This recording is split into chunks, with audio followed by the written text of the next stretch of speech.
தாத்தா நீங்களும் ஏன் என்ன புரிஞ்சுக்க மாட்டேங்கிறீங்க? சரிப்பா, என்னை விட உனக்கு கோபம் தானே முக்கியம். யாருக்காகவும் நீ மாத்திக்க மாட்டல்ல, ரொம்ப சந்தோஷம்ப்பா, ரொம்ப சந்தோஷம். என் பேச்ச கேட்க முடியாதுன்னு சொல்லிட்டல, ரொம்ப சந்தோஷம்ப்பா, ரொம்ப சந்தோஷம். என்ன நீங்க புரிஞ்சுக்கிட்டது அவ்வளவுதானா? ஒவ்வொரு நாளும் நான் எவ்வளவு கஷ்டப்படுறேன்னு உங்களுக்கு தெரியும்ல? தெரியும்ல? கூட பிறந்த அக்காக்கு வயசு போய்கிட்டே இருக்கு. அவளுக்கு ஒரு நல்ல வாழ்க்கை அமைச்சு கொடுக்கணும்னா இந்த கலிவரதம் வந்து நடுவுல நிக்கிறான். அக்கா தங்கச்சிங்க 3 பேருக்கும் 6 மாசத்துல கல்யாணம் பண்ணி வைக்கிறேன்னு இந்த ஊரு முன்னால சத்தியம் பண்ணிருக்கேன். இப்ப 3 மாசத்துல கல்யாணம் பண்ணி வைக்கிறேன்னு அவங்க கிட்ட சவால் விட்டுருக்கேன். இந்த சத்தியத்தையும் சவாலையும் காப்பாத்தலனா என்னாலதானே இந்த குடும்பம் நடுத்தருல நிக்கும். ஊருக்கு முன்னால சவால் விட்டமே, அதனால சொத்து போயிடும் நிலம் போயிடும்லாம் நான் பயப்படல. என்னால அதெல்லாம் ஈஸியா சமாளிச்சிட முடியும். ஆனா என் அக்காக்கு நல்ல வாழ்க்கை அமைச்சு கொடுக்கணும். இந்த வீட்டுல இருக்கிற மாதிரி அவ வாழ போற வீட்லயும் சந்தோஷமா இருக்கணும். அப்படி ஒரு சம்பந்தம் கிடைக்கணும் தான் நான் இவ்வளவு நாளா போராடிக்கிட்டு இருக்கேன். அவளுக்கு மட்டும் இல்ல, மத்த 2 பேருக்கும் அதே மாதிரி நல்ல வாழ்க்கையை அமைச்சு கொடுக்கணும். ராத்திரி பகல நான் தூங்காம யோசிச்சுக்கிட்டு இருக்கேன். நான் யாருக்காக போராடிக்கிட்டு இருக்கணும் அதுவே இந்த 3 பேருக்கும் புரியல. நான் எதுக்காக இவ்வளவு கஷ்டப்படுறேன்னு ஒரு நாளாச்சு இவங்க யோசிச்சு பார்த்திருக்காங்களா? நான் அவன் கூட போராடுறதை விட இவங்க கூட தான் நிறைய போராடிக்கிட்டு இருக்கேன். அதுக்காகலாம் நான் ஒண்ணும் வருத்தப்படல. இது என்னோட கடமை. இதை நான் செஞ்சாகணும். இதுக்காக நான் முடிஞ்ச வரைக்கும் போராடுறேன். இத்தனைக்கு நடுவுல அந்த கலிவர் தான் ஏதாவது ஒண்ணு பண்ணிக்கிட்டே இருக்கான். எனக்கு கோவம் வராம என்ன பண்ண சொல்றீங்க? நீங்களும் புரிஞ்சுக்காம பேசிக்கிட்டு இருக்கீங்க. கதிரே, ஆம்பளை புள்ள அழக்கூடாதியா. நீ அழுதா என் மனசு தாங்காது. இந்த பாருப்பா, உன் தலைமையில எவ்வளவு பெரிய பொறுப்பு இருக்கு. இனிமேதான் நீ ரொம்ப கவனமா இருக்கணும். எல்லாத்துக்கும் நீ கோவப்பட்டா எப்படி? கதிர், கடவுள் எனக்கு நல்ல புருஷனை கொடுக்க, ஆனா நல்ல புள்ளைய கொடுத்திருக்காரு. ரங்கு, இங்க என்ன டாபிக் போயிட்டு இருக்குது? நீ என்ன டாபிக் பேசுற? நான் 4 பிள்ளைங்களுக்கு அப்பன் ஆயிட்டேன். இதை விட உனக்கு என்ன நல்ல புருஷன் வேணும் உனக்கு? கதிர், நீ தானே உன் அக்கா தங்கச்சிக்கெல்லாம் கல்யாணம் பண்ணி வைக்கணும். அவங்களுக்கு நல்லது கெட்டதெல்லாம் நீ தானப்பா பார்க்கணும். என் புள்ள எல்லா விஷயத்திலயும் சொக்க தங்கமா இருக்கா. ஆனா இந்த கோவங்கிற ஒரு விஷயம்தான். இந்த கோவத்தை விட்டுறிய.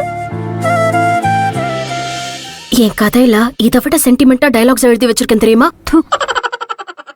கடைசியா கேக்குறப்பா, எனக்காக சத்தியம் பண்ணு.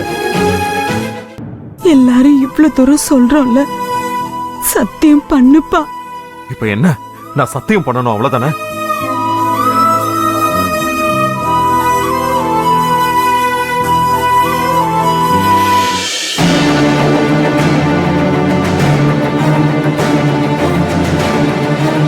இனிமே எதுக்காகவும் எக்காரணத்தை கொண்டும் நான் அருவாளை தூக்க மாட்டேன். இது சத்தியம். போதுமா?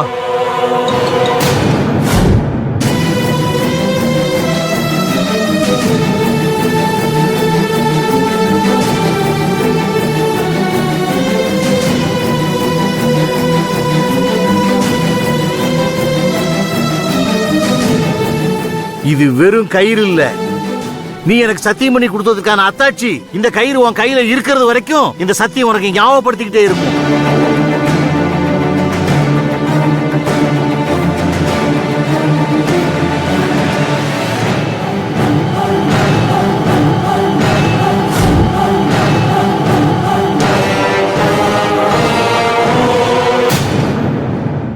சாமியை கும்பிட்டுக்க.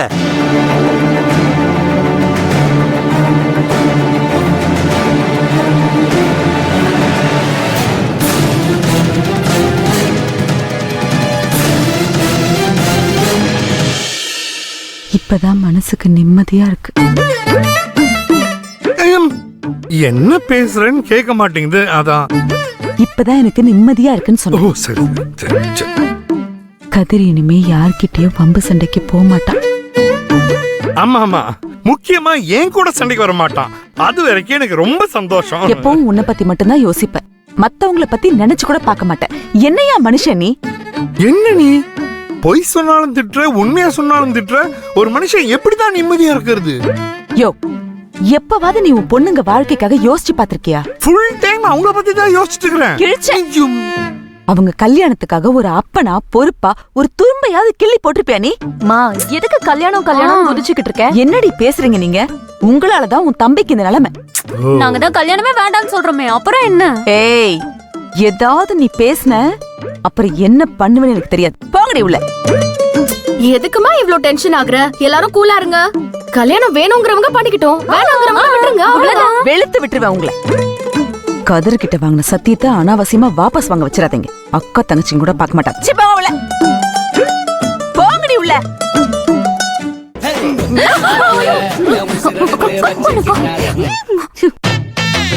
மா ரிங்டோனுமா இவதான் வச்சு கொடுத்தா. போங்கடி உள்ள. வந்து வாச்சிருக்குதுங்க பாரு. நில்லே. நான் உன்னை போ சொன்னா? இல்ல, வழக்கமா நீ போ சொல்லுவ, இன்னைக்கு சொல்லல. அதான் இப்ப நிக்கணுமா இல்ல போட்டுமா?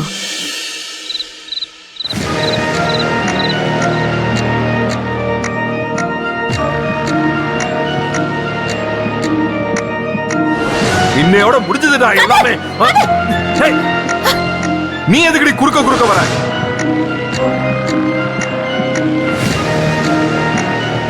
இந்த வர்றா, நம்ம வீட்டுல பிறந்த பையன் நம்ம குடும்பத்தை அசிங்கப்படுத்திட்டு அவமானப்படுத்தி ஊரை விட்டு ஓடிட்டான். அவன் பண்ண தப்புக்கு இவங்களை பழி வாங்க துடிக்கிறியே, என்னடா பிரயோஜனம்?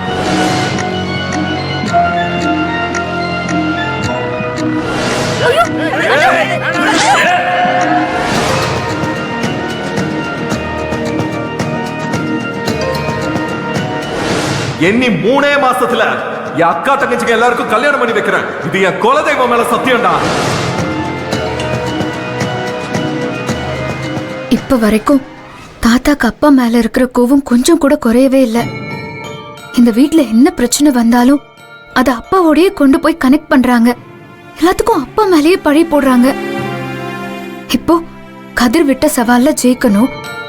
ரோகிணி, ராகினி, ரூபினி 3 பேரோட கல்யாணமும் நல்லபடியா நடக்கணும். அதுல என்ன பிரச்சனை வந்தாலும் அதையும் அப்பா தலையில தான் தூக்கி வைப்பாங்க. பத்தாததுக்கு அந்த கலிவர்தனும் முரளியும் தாத்தா குடும்பத்தை பழி வாங்கணும்னு வெறி புடிச்ச மாதிரி அலையறாங்க. இதுல இந்த கதிர் வேற அந்த முரளி மூஞ்சில கீறி வச்சிருக்கான். நான் என் அம்மாக்கு கொடுத்த சத்தியத்தை காப்பாத்தணும்.